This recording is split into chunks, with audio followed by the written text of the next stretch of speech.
Alors, en interview aujourd'hui avec Julie Deflano O'Brien pour l'Open de Saint-James. Donc, salut Julie. Bonsoir. Alors, tu vas nous expliquer ta journée hier. Tu as fait des fly, non, tu es arrivé aujourd'hui? On est arrivé hier soir. Hier soir. Tu es arrivé hier soir, donc ton ressenti sur ta journée, tu as perdu à l'instant là, qu'est-ce qui s'est passé? Alors, ce qui s'est passé, c'est que mon tour d'Open a été assez rapide. Donc, j'ai vite perdu. Je me suis retrouvée en consolante avec un premier tour catastrophique. Et malgré tout, j'ai réussi à remporter la victoire. Contre qui? Je sais pas. C'est déjà pas mal. Non, je sais plus comment il s'appelait. Et j'ai failli partir. Voilà. Tellement navrée de mon jeu, j'ai hésité à lui rendre le papier et la blanche. Et puis je me suis dit, reste, ça pourra pas être pire. Lâche-toi, fais-toi plaisir.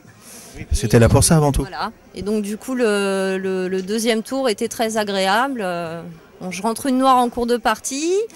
Ensuite, je rate une reprise ferme. J'ai raté beaucoup de choses. Voilà. Mais là, tu t'es fait, c'était plaisant. Oui, voilà, tout à fait. Donc du coup, je repars avec un meilleur sentiment. Et donc en féminine, tu as fait les féminines aussi? Ou pas du tout? Cette année, j'ai dû en faire un. Et c'est vrai que alors, je suis pas patiente. Donc je m'inscris à l'Open le matin et il arrive que je sois encore en tour d'Open quand le tirage du féminin a lieu. Ou que je m'inscrive à la consolante. Donc c'est vrai que pour le coup, je suis pas motivée pour faire les féminins. Alors pourquoi? Explique-nous ce phénomène alors que nous, on se posait des questions, on a fait basse, pourquoi les espoirs, pourquoi il n'y avait pas cet engouement qu'il y a eu quelques années au niveau des féminines. Donc toi, tu préfères être dans la faune avec un monde de brutes? Ouais, c'est un peu ça. Alors à tort ou à raison, c'est vrai que déjà je suis pas très patiente. Donc le jeu en féminin, j'ai l'impression en tout cas que les parties sont plus longues. Peut-être moins d'attaque, un peu plus de ratage. Moi, je ne suis pas en train de dire que je suis meilleure qu'elle, hein, mais c'est vrai que je développe un plus beau jeu quand je me retrouve en Open contre des gens finalement qui sont meilleurs que moi. Mais je me dis j'ai rien à perdre, j'y vais et finalement mes parties sont beaucoup plus belles. Alors tu t'entraînes la semaine, tu as les moyens de t'entraîner dans un bar ou tu as un billard à la maison? Comment ça se passe? Combien d'heures d'entraînement? Pas mal parce qu'on a un entraînement d'équipe le jeudi. Je passe souvent mes journées à la salle le dimanche. Et là, on a la chance d'avoir déménagé, d'avoir pu acheter une maison avec un billard. Donc ça y est, on a le billard à la maison. Donc, notamment avec Sylvain Lemal qui doit t'entraîner. Vous jouez la vaisselle, quelque chose, non? Alors non, parce que c'est vrai que souvent, on a du mal à jouer tous les deux bien longtemps. Voilà, de par le manque de, la différence de niveau. Sylvain n'est pas toujours très patient. Donc on joue pas beaucoup ensemble tous les deux. Voilà. Jamais en 10 il va te dire allez tu commences à 6, on joue la vaisselle pour ce soir? Jamais? Non. Mais en plus, c'est bien parce que quand on joue tous les deux, il joue comme s'il jouait avec quelqu'un d'un bon niveau et c'est à moi de me défoncer pour gagner les parties. Et ça t'apprend aussi à évoluer. Disons que l'entraînement c'est important. Tu as un bon souvenir dans un Open ou dans un tournoi où tu te serais un petit peu plus fait plaisir? Ton meilleur souvenir de billard c'est quoi?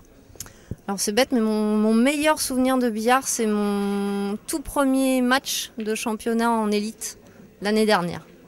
Le tout premier match que j'ai joué à 18h30 et j'ai réussi à faire une très belle ferme, un peu tremblotante, mais j'étais vraiment très très fière de moi. C'est le meilleur souvenir que j'ai du championnat. Donc ça fait pas longtemps que tu es rentré dans la faune, parce que c'est encore un sport de macho. Tu t'en sors bien? Tu es motivé? Ils te laissent jouer? Comment ça se passe dans les flânes? Ça se passe très très bien. Voilà. J'ai eu l'occasion de jouer une trentaine de matchs l'année dernière, donc pour quelqu'un qui a 4 ans de billard, c'est quand même appréciable de se retrouver en élite, même si je suis consciente que j'ai pas du tout le niveau. Mais ça me permet de vraiment bien progresser avec eux et ils m'ont vraiment accepté dans l'équipe et l'entente est vraiment super. Et oui, ils t'ont mis un peu dans l'eau rapidement. Oui. C'est ce que tu aimes, le stress, l'adrénaline de ces tournois? Oui, quand j'arrive à le gérer, ce qui n'est pas toujours le cas. Et donc demain on joue ensemble, je crois, l'un contre l'autre, les Flânes contre les Blackbirds. Vous en êtes où en championnat? Alors nous sommes 8e, ex aequo.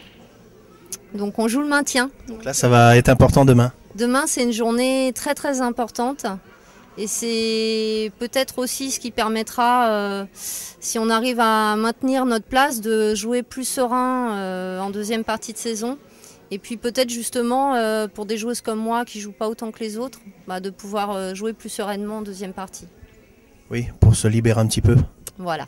Et dernière question, tu as un petit bonjour à passer, le bar où tu vas d'habitude t'entraîner ou à la famille ou quelqu'un? Eh ben oui, pourquoi pas, au bar à Antony, puisqu'on est pas mal d'équipes, notamment, si je dis pas de bêtises, on est 3 équipes ici d'Antony, notamment donc les Billards Passion. Une autre équipe Billards Passion, les Billards Passion 2, et puis nous les Flânes. Donc un petit coucou à tous les gens du club et puis aux équipes qui sont là. Donc ils mettent tout en œuvre pour que tout se passe bien et c'est un plaisir à chaque fois. Tout à fait. Merci Julie en tout cas. Merci à toi.